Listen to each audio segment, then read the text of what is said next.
Langley, I have constituents that have been scattered across Africa on train and equip missions. So just ballpark, in the last decade, how many Africans has the United States military trained and equipped?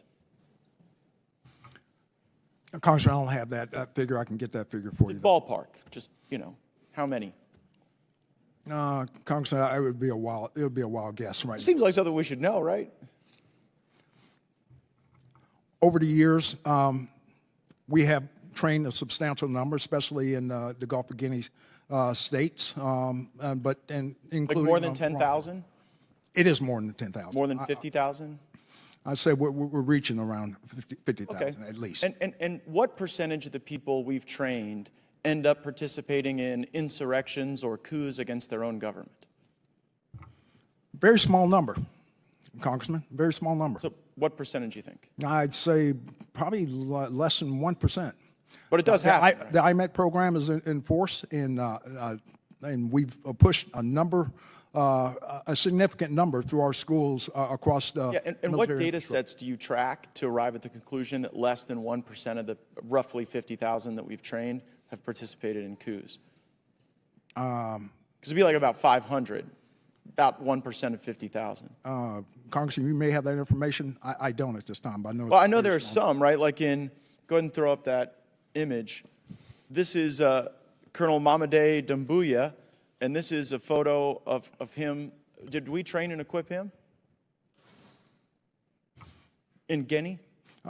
By name, I cannot identify that. Well, that guy in the middle with the big red hat, Colonel Mamade Doumbouya, that's him with a bunch of U.S. service members outside of our embassy.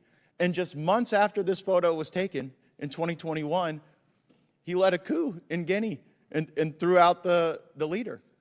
So guys, welcome again to another episode of the WSXM podcast. If you like my content, you like what I'm doing, tell a friend, you like, you share, and you comment. It's that simple. Click the notification bell to get notified whenever I drop a video. I drop a video daily. So anyway, let's get back into this video where you see, this is Matt Gaetz. He's a senator in the U.S. government, and that's the general of the American Army. So he's questioning them on the training of African generals to take over coups. So he's saying America currently have training exercise with training, like literally have them in classes, teaching them everything there is they need to know about doing a coup. As I said, he's showing the picture with the currently leader of Guinea, which is the guy in the red hat, I forget his name, by the embassy, with taking a photo with the Americans. He said they know that he's the one that they train, and also Burkina Faso, same thing. It happened in Mali, it happened in Zimbabwe. When they staged a coup to kick out Mugabe out of power in the early 2000s, I think. Yeah, when that happened. And every single one of these soldiers that instigated this coup was trained by the American army. So this is what the American army goes around the continent and do. They train generals in each one of these armies, or they take someone from every country and train them how to do coups. And as soon as they have use of them, they let them loose and set countries to destabilize the country, damage the economy once they don't ally with America. And so said, so done with these countries. That right now, Burkina is in chaos. Mali as well is in chaos, and Guinea is in chaos. Zimbabwe recovered from the coup, but that's one. And they also assassinated African leaders who, once they stick their head out, they get knocked down. Like when Libya President Gaddafi tried to make Africa become united and use one currency, they kill him off the bat. When Saddam Hussein tried to accept the euro for the petrol, for the oil, he was assassinated. And when they tell him, oh, he's a terrorist and blah blah blah, weapons of mass destruction, which in the end never showed. And then even the England Prime Minister said, sorry, we made a mistake. None of them was arrested, or ICC never issued a warrant for them.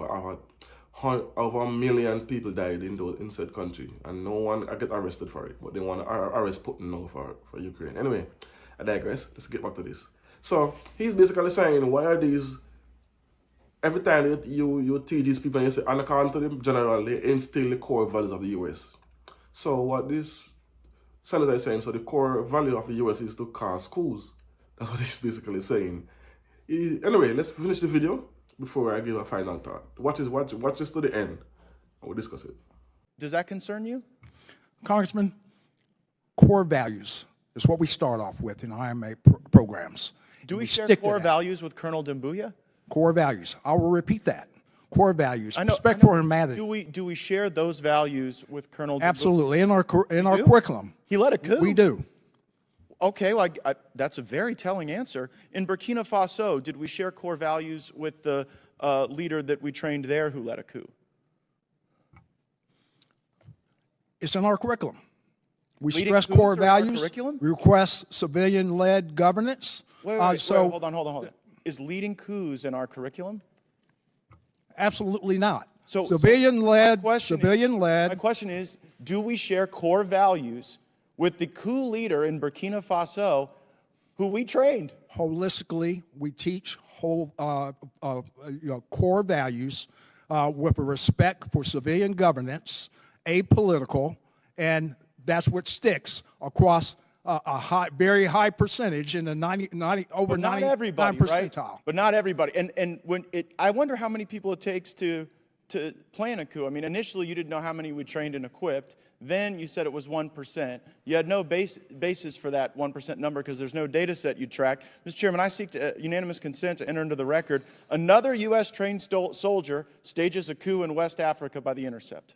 Without objection, so ordered. And I further seek unanimous consent to enter into the record U.S. forces trained the Guinean colonel behind the recent coup in West African country, and this is regard to Guinea. Without objection, so ordered. So I guess the question is, why should U.S. taxpayers be paying to train people who then lead coups in Africa?